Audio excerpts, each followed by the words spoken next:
As critics began putting together their 10 best lists for the year, one film that keeps appearing is Paul Schrader's Affliction. Based on the acclaimed bestseller by Russell Banks, Affliction is the story of a small-town cop whose life is quickly spinning out of control. Joining me now for a conversation about the film's writer and director, Paul Schrader. He is best known for his work on films like American Gigolo, Taxi Driver, and Raging Bull. Also here, three of the film's stars. Nick Nolte, whose portrayal of Wade Whitehouse has earned him a New York Film Critics Award for Best Actor. Willem, Dafoe, who plays Wade's brother and the narrator of the story. And James Corburn, who plays Glenn, the patriarch of this dysfunctional family. I am pleased to have them all. I start with you, Mr. Schrader. Tell me about this movie and how it got started and, you know. Well, it's a novel by Russell Banks. Right. And it's about male violence in a way, you know, the kind that is born in the blood and bred in the bone and passed down from father to son, and about a man who's trying to escape the shadow of that violence. That man is a small-town cop. There's a hunting accident. He thinks it's a murder. He's going to redeem himself in the eyes of his community and his ex-wife. Only about two-thirds of the way through the book and through the movie, you realize there was no murder, and that this man is going crazy, and that it never was about a hunting accident. It always was about the sins of the father. The sentence of the father. The sins of the father. No, the sins of the father. Also, the sentence of the father. Yeah. Was it hard to make? I don't mean the making of film, but getting somebody to do it. It was hard to finance. Yeah. Yeah. Because they said, we don't need another one. Well, it just, it takes time, you know. It takes time and persistence, and you have to believe in what you're doing, and you have to figure out ways to do things cheaper, and you have to somehow cajole like the people like around this table to work, you know, for less than they are worth, and hope that at the end of the day they will be proud of the sacrifice they made. You wanted to make it so bad because? I thought it was worth making. Just that. It was a film that ought to be made. Yeah. I mean, you know, if that's not a good enough rule of thumb for an artist, I don't know what it is. And Nick, you know, you read this script, or Paul sends you a script, or calls you up and says, this is the character, Wade. Yes. Yes, he sent me the script. I read it. And I called Paul, and I said, this is wonderful. Let's talk about it. And Paul came over, and I said, let's do it. And Paul said, I'll go out and raise the money. And he took him a year. He worked his ass off. He got the money, and I said, I'm not ready yet. And, Paul didn't speak to me for about 2 years. The next phone call was, Paul, I've got the money. And so here we are today. But that was a three-year wait. Getting the money. Actually, it's more. It's four upon five. Yeah. And he was gracious enough to let me back in. Yeah. But by then, I think I understood Wade better. Yeah, well, one of, you know, Nick gives an extraordinary performance, and one of the reasons, I think, is that he lived with the role so long, you know, and he sort of dragged this book and this material with him from place to place, so that by the time we came to rehearse, I found myself in a situation of being somewhat even less informed than he was, and about Wade. About Wade, and I think that in many ways he ghost-directed that film. And Nick, you know, I've never said this to you before, but I think it's true. I think he created a level, a standard of excellence that brought all the other actors right up, you know, and created that world. Indeed, yeah. Mm-hmm. Oh, yeah. No, I mean, it was an exquisite performance. I mean, the relationship that we formed during the shooting of this thing was extraordinary. I mean, I never had so much fun in my life. Actor, friend to friend. Actor to actor, yeah, playing the characters and, you know, coming up with that stuff because, well, the script was a wonderful script. I mean, he excised the essence from the book. Yeah, the director liked the script, too, didn't Oh, yeah. Yeah, no, we all Before we go it. to tell me about and the role that he has in the relationship between these two brothers. What was it about Wade that that's essential? What was it that turned you on to the character? I mean, what is it that makes this a great character, a great role? I think it's the fragileness, how fragile life is, how fragile and how difficult it is to get through a violent world. I think that's what I have felt all my life, is that this is a scary world. It's a competitive world. You're to succeed. There are wars. There's and you're damn lucky if you can survive it. And I think underneath there's always been a fear of it, and I sensed this was the essence of that kind of worldly violence and fear that's put upon us all. A little bit like there, but for the grace of God goes me. Mm-hmm. That's right. You know? Yeah, that's what I felt. And the brother and the relationship, I mean, how does the brother see the dynamic of this relationship with the brother who's the narrator, who's at the opposite end of all these late-night phone calls? Well, he's the guy that has escaped, or at least escaped for now. He's removed himself physically from the town, and he's like a shadow of Wade, sort of, because he's removes himself from the family. He has no family himself. He moves to Boston, and he kind of vicariously sees what's going on with Wade and has Wade do all the mopping up. Yes. Yeah. It's a strange relationship. It's actually, my role in the film is not that extensive, but I do narrate it. But as I watched it the other day, it's a very complex relationship. It is, and that's why I would ask the question, I mean, to understand, you know, what's going on between these two. But in order to perform it, I didn't have to understand all the complexities. You know, sometimes it's you can very show much complexity without understanding. No, it's not a question of showing. It's a question of placement. And Paul placed the narration very beautifully. The narration, which a lot I think is just directly from the book, is written very beautifully. And then there's a curious function that he has in he plays on Wade's paranoia or imagination. Well, I came to realize, and some of this was in post-production, the complexity of these two brothers that I didn't even realize when I read the book, when I adapted the book, when I directed the film. Which is when you have two siblings, the subject of paternal violence. One of those siblings is going to be selected out for the violence, and he'll be hit. The other sibling, the younger sibling, his relationship to the older sibling is very complex because on one hand, he's very grateful. You know, my brother is taking the hits for me. On the other hand, he's jealous because his brother is getting the love. Because in that family, this is love. You know, I love you so much, yeah, I'll love you some more. And what better recipe for passive-aggressive behavior than to simultaneously be grateful and jealous at the same time? So that the younger brother's behavior and actions are all very twisted. And it was something that I came to realize the deeper I got into the book. And some of it I didn't even realize till I was finished directing the film. Yeah. Tell me about the father. Oh, hell, he was full of love. Just didn't know how to express it. Well, he expressed it in a very strange way, yeah, but I think he wanted his children to be, his two brothers, the brothers, all of his sons to be men by God, and, you know, I'll beat you to death if you don't become men. And as it turns out, they kind of do become strange men. Pop is, I don't know, he's a character that I've seen around a lot. I got some of the stuff, the alcoholic part from Peckinpah, who I worked with a lot, who was never a violent man, but underneath all of this stuff was a lot of violence. Did it come from his father?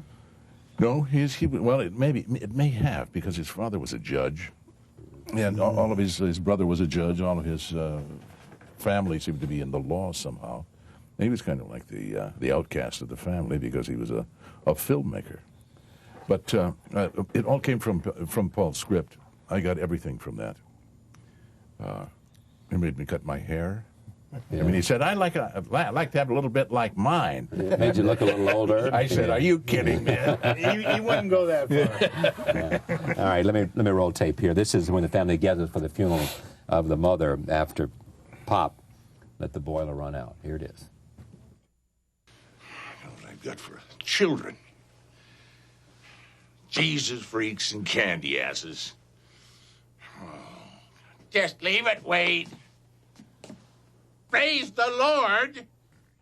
There it is, huh? in that scene. Well, that's the family constellation. all the gang coming together here for a little conference. The when you cast this, Yeah. I mean, when you were writing it, did you have actors in mind? Did you see? I mean, are you thinking of a family and how these people? Usually I don't, because I think that makes for lazy writing, because you imagine the actor doing the lines and then you don't write it. If anything, you should try to think of non-actors doing it so you can write it even better. But Makes sense. Makes sense. Sounds like another director we talked to. but somewhere along the line, Nick's image started coming into my head.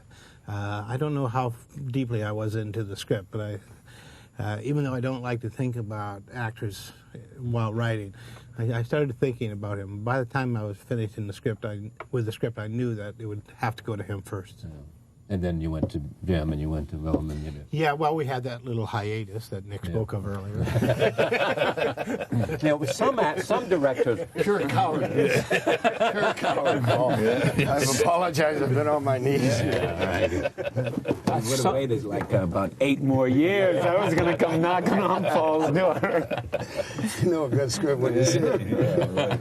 why did you decide to do this? I mean, is this a character that you liked, or you had some time on your hands, or the money was right, or No. you liked this?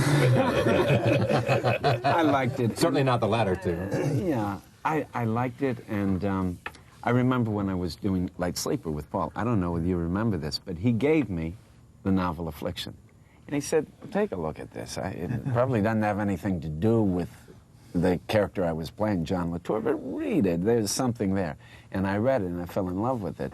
And I proceeded then to read all of Russell Banks's other stuff. And I knew Paul was going to do it, so I was watching it, but I knew I couldn't play Wade Whitehouse. I mean, whether Nick Nolte was around or not, so I just watched it. I didn't think about me having a place in the cast, but I was curious about it, and the book was very close to my heart. So when Paul said, you could play the brother, I said, but of course. And Willem is being, in fact, it's more generous than that. When you make serious films at a small budget, at some point you need to rely on the kindness of your friends. And people like Willem or Sissy Spacek to come on board and help you out when you can't afford to pay them what they're worth means a lot. All right, let me show Sissy since she's not here. Here is a segment in which Wade and Sissy's character, who is Margie, are talking about marriage and the future and what might be. Roll tape. Oh, wait. Well, it's just a thought, that's all. Well, you've been married twice. Yeah, but it was to the same woman. I was just a kid. But Sissy is really a good chick, boy. She really came alive. She was like the snowflake in this hell. She was just landed there, and she was right there with us all. Very inventive. Sissy's the one that came up with the whole idea to tie the father and son together with the licking of the salt. Yeah. She said, if I had something that I could see in both of them, I could finally come to a realization that they were same. Yeah. They had similar, the same. And so Paul called me and said it came from Sissy. Well, it actually came from Jack Fisk. Oh, did it come from Jack? Her husband, who's also the production designer in Thin Red Line, Yes, right. Yeah. Right. Now, I mean, the toothache, there's a toothache and then there's this gruesome pulling of the tooth. Right. What's that about? Well, You think that's what's causing the pain and it's not? No, yes, that's a way that you don't have to feel the real pain. It's the way to abstract the violence. It's a way, as long as I've got that tooth going on, I don't have to concentrate on what's underneath that. When he pulls the tooth, it's all over. He has no choice. Yeah. He has no chance. It's going to come out then.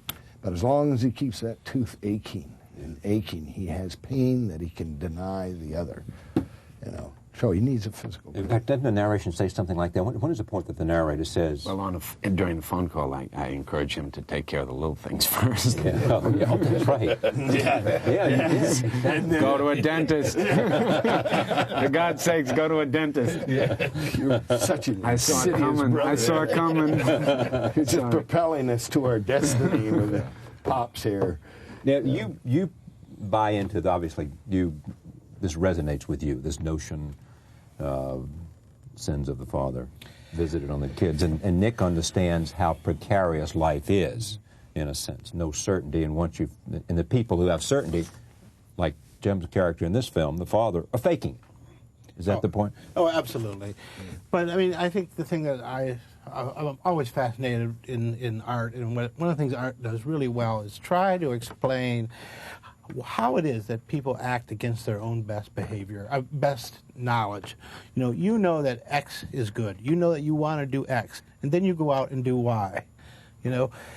Ordinary forms of thinking don't explain this kind of behavior. This is what stories and fantasies and the imagination, and this is about people who are trapped in patterns of behavior that they know are wrong and can't get out. Sounds like today's headlines, doesn't it? Yes, it does. It sure does. Yes, it does. White Houses, aren't they? Yeah.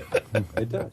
Yeah. Do you accept this and you see this the same way? This whole notion of what is at center of this film, the notion of that we are the products of our genes and we are the products of our I think, well, the thing that occurs to me is Wade doesn't know, he hasn't been taught how to deal with things any differently than what his father has presented him with.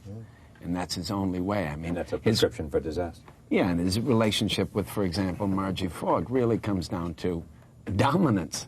He has very tender thoughts towards her, but his only way to deal with her is kind of to bring her back to the home and, fill familiar patterns. And I think that's very clear. Wade's a man that wants to do the right thing over and over and over again, but he only understands domination and in terms of filing the suit. Yeah, love has never been mirrored. He wants to love, but he doesn't know how to love because it's never been mirrored to him. So he has a concept of love in his head, but it's a concept. And he wants to be a good man, but he desperately wants to be a good man, but he can't. He doesn't know how to be a good man. So everything he does is off the edge. He's sloppy with it.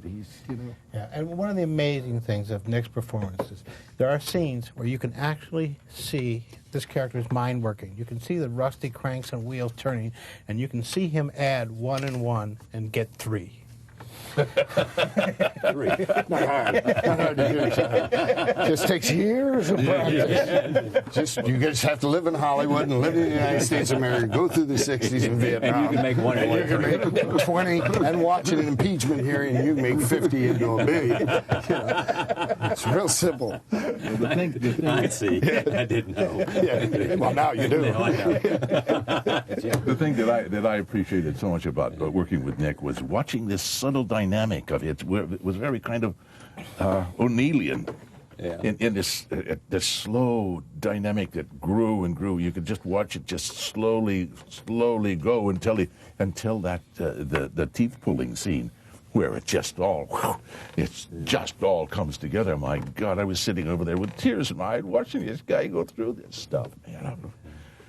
I mean, it was a really, truly wonderful dynamic, and it was great to be part of all of this, and I am so glad that you hired me to do it, Paul.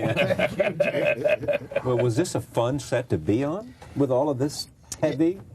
Actually, It really was. It was, because when you're doing something that is worthwhile, and you're working long hours, and you have a sense of purpose, that's actually why we all do what we do. What's really not fun is sitting in your trailer waiting for them to rig an explosion. I know why you do it. If you couldn't do this, you're going to shoot yourself. Because it's all in there. That's true. We sat around the table trying to keep warm in this house, swapping war stories. It was great. Thank you all. Great to see you. Thank you. Great to see you. Thank you, Paul. Affliction opens December 30th in New York and in Los Angeles. It opens around the country on January 15th. Thank you for joining us. See you next time.